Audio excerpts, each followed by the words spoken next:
ویسے تو Bermuda triangle میں جہازوں کے ڈوبنے کا جو سلسلہ سن 1800 میں شروع ہوا تھا وہ لگاتار جاری رہا اور ایک کے بعد ایک بہت سارے جہاز اس برموڈا ٹرائنگل کے شکار بنتے گئے۔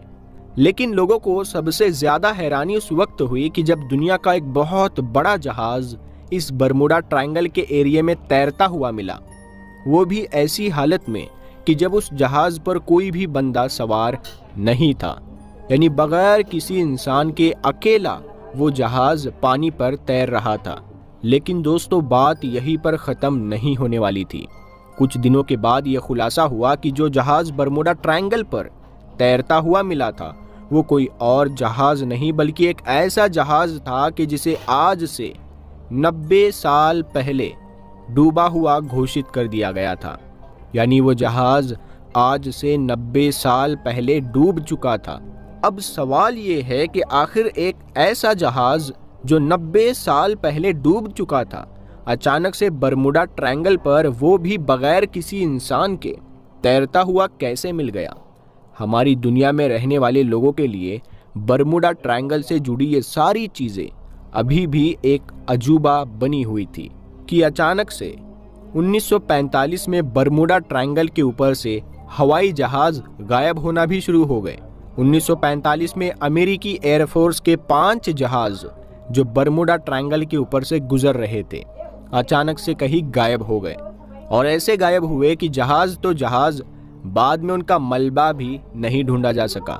لیکن دوستو، تہلکہ اس وقت مچا کہ جب اخبار میں یہ خبر آئی کہ غائب ہونے والے 5 جہازوں کو ڈھونڈنے گئے جہازوں میں سے بھی ایک جہاز لاپتہ ہے، اور اس کا بھی بالکل وہی حال ہوا ہے جو پہلے کے 5 جہازوں کا حال ہوا تھا۔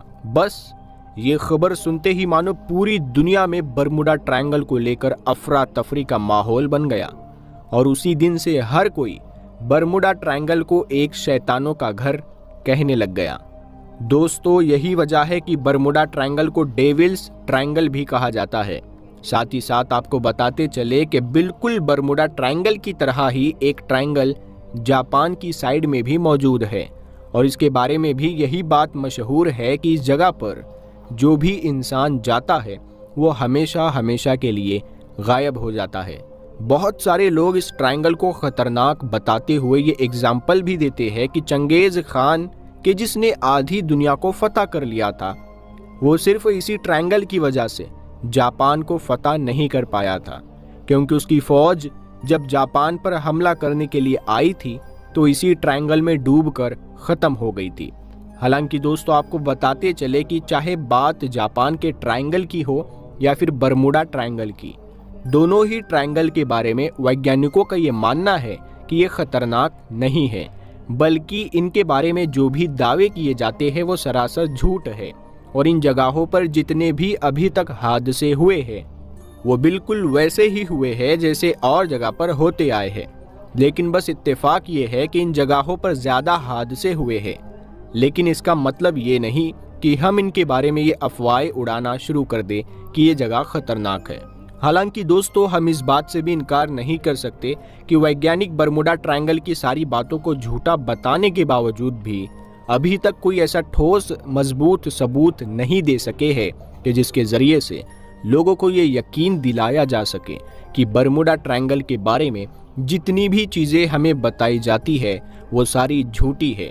یعنی یہ بتایا جا سکے کہ برموڈا ٹرائنگل ایک نارمل جگہ ہے۔ ان تمام چیزوں کے ساتھ ساتھ برموڈا ٹرائنگل کے بارے میں الگ الگ مذہب کے لوگوں نے اپنی الگ الگ رائے، اپنی الگ الگ تھیوری بھی پیش کی ہے۔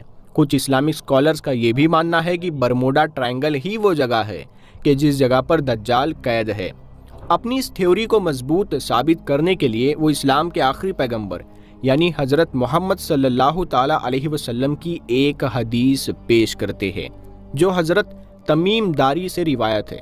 دوستو، آپ لوگوں کو حدیث سنتے وقت کنفیوژن نہ ہو، اسی لیے پہلے ہی بتاتے چلے کہ اس وقت تمیم داری ایک ایسے انسان تھے جو عیسائی دھرم کے ماننے والے تھے، لیکن ایک سمندری حادثے کی وجہ سے انہوں نے اسلام دھرم قبول کر لیا تھا۔ تو وہ کیسے کیا تھا، آگے آپ کو لفظ بلفظ حدیث سناتے ہیں۔ ترمذی کی حدیث ہے، فاطمہ بنت قیس رضی اللہ تعالی عنہا بیان کرتی ہے، میں عورتوں کے ساتھ مسجد پہنچ گئی اور رسول اکرم صلی اللہ تعالیٰ علیہ وسلم کے ساتھ نماز ادا کی۔ میں عورتوں کی سب سے پہلی صف میں تھی۔ رسول اکرم صلی اللہ تعالیٰ علیہ وسلم نماز کے بعد ممبر پر تشریف لائے اور فرمایا کہ ہر کوئی اپنی نماز کی جگہ پر ہی بیٹھا رہے۔ پھر آپ صلی اللہ تعالیٰ علیہ وسلم نے فرمایا، کیا تم لوگوں کو معلوم ہے کہ میں نے تمہیں کیوں اکٹھا کیا ہوا ہے؟ لوگوں نے عرض کیا، اللہ اور اس کے رسول صلی اللہ تعالیٰ علیہ وسلم کو ہی اس چیز کا زیادہ علم ہے۔ آپ صلی اللہ تعالیٰ علیہ وسلم نے فرمایا، میں نے تم لوگوں کو کسی رغبت دلانے یا ڈرانے کی خاطر اکٹھا نہیں کیا ہے، بلکہ اسی لیے اکٹھا کیا ہے کہ تمیم داری ایک نصرانی تھا، وہ میرے پاس آیا اور مجھ سے بیعت کر کے مسلمان ہو گیا۔ اس نے مجھے ایک بات بتائی جو میری اس بات کی موافق پڑی جو میں تم لوگوں سے دجال کی باتیں بیان کیا کرتا تھا۔ تمیم داری نے مجھ سے بیان کیا کہ لخم اور جزام کی قوم کے 30 آدمیوں کے ساتھ میں سمندری جہاز میں سوار ہوا۔ سمندر کی موج نے ان لوگوں کو 1 مہینے تک پریشان کر کے رکھ دیا۔ آخرکار وہ لوگ غروب آفتاب کے وقت ایک جزیرے میں جا لگے۔ پھر وہ ایک چھوٹی سی کشتی میں سوار ہو کر جزیرے میں داخل ہوئے۔ وہاں انہیں ایک بھاری بھرکم جانور ملا جس کے دم پر بہت زیادہ بال تھے۔ بالوں کی وجہ سے اس کے اگلے اور پچھلے حصے کی پہچان نہیں ہو پا رہی تھی۔ لوگوں نے کہا، اے کمبخت، تو کیا چیز ہے؟ تو پھر اس نے کہا، میں جساسہ ہوں۔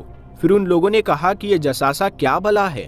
تو اس نے کہا کہ اچھا، تم لوگ میرے ساتھ اس آدمی کے پاس چلو جو گرجا گھر میں ہے، اور تمہارے ان ساری باتوں کا جواب وہ دے دے گا۔ تمیم داری نے بتایا کہ جب اس جانور نے اس گرجا گھر میں ایک آدمی کا نام لیا تو ہم ڈرے کہ کہیں یہ شیطان نہ ہو۔ خیر، ہم لوگ چلتے ہوئے اس گرجا گھر میں داخل ہوئے تو ہم نے وہاں دیکھا کہ ایک بڑے قد کا آدمی ہے۔ وہ اتنا لمبا اور تگڑا تھا، اور ایسا شخص اور ایسا سخت جکڑا ہوا آدمی ہم نے اپنی پوری زندگی میں کبھی نہیں دیکھا تھا۔ اس کے دونوں ہاتھ گردن کے ساتھ تھے اور دونوں زانوں سے دونوں ٹخنوں تک سب کچھ جکڑا ہوا تھا۔ پھر ہم لوگوں نے کہا کہ ارے کمبخت، تو کیا چیز ہے؟ وہ کہنے لگا، تم لوگ اب میری خبر پر قابو پا گئے، یعنی اب تو میرا حال تم کو معلوم ہو جائے گا۔ پہلے تم لوگ اپنے بارے میں بتاؤ کہ تم کون لوگ ہو۔ تو ہم نے کہا کہ ہم عربی لوگ ہیں۔ ہم ایک سمندری جہاز میں سوار ہوئے تھے، مگر طوفان کی وجہ سے ہم 1 مہینے تک اس کے رحم و کرم پر رہے۔ اس طرح ہم تیرے اس جزیرے میں آ گئے۔ پھر ہم ایک چھوٹی سی کشتی میں بیٹھ کر جزیرے میں داخل ہوئے۔ وہاں ہمیں یہ تمہارا بہت بالوں والا جانور ملا۔ بالوں کی کثرت سے اس کا اگلا پچھلا حصہ نظر نہیں آ رہا تھا، تو ہم نے اس سے کہا کہ یہ کمبخت، تو کیا چیز ہے؟ تو کیا بلا ہے؟ اس نے کہا، میں جساسہ ہوں۔ ہم نے کہا، یہ جساسہ کیا چیز ہے؟ تو اس جانور نے کہا کہ تم لوگ اس آدمی کے پاس چلو جو اس گرجا گھر کے اندر ہے، وہ تمہاری خبر کا بے حد مشتاق ہے۔ چنانچہ ہم لوگ تیزی کے ساتھ تمہاری جانب دوڑتے ہوئے آ پہنچے، اور ہم ڈر گئے کہ کہیں یہ بھوت پریت نہ ہو۔ پھر جنزیروں میں جکڑے ہوئے اس آدمی نے کہا، اچھا، تم لوگ مجھے بیسان فلسطین کی ایک بستی کے نخلستان کے بارے میں بتاؤ۔ پوچھ، نخلستان کے بارے میں تو کیا پوچھنا چاہتا ہے؟ میں اس کے نخلستان کے بارے میں پوچھنا چاہتا ہوں، کیا وہ پھلتا ہے، یعنی پھل دیتا ہے؟ تو ہم نے کہا کہ ہاں، پھلتا تو ہے۔ اس نے کہا کہ اب عنقریب وہ نہیں پھلے گا، یعنی کہ عنقریب وہ پھل نہیں دے گا۔ پھر اس نے کہا کہ مجھے طبرستان کے سمندر کے بارے میں بتاؤ۔ تو ہم نے کہا کہ اس سمندر کے بارے میں تم کیا پوچھنا چاہتے ہو؟ اس نے کہا کہ کیا اس میں پانی موجود ہے؟ ہم نے کہا کہ ہاں، اس میں تو بہت زیادہ پانی ہے۔ اس نے کہا کہ عنقریب اس کا پانی سوکھ جائے گا۔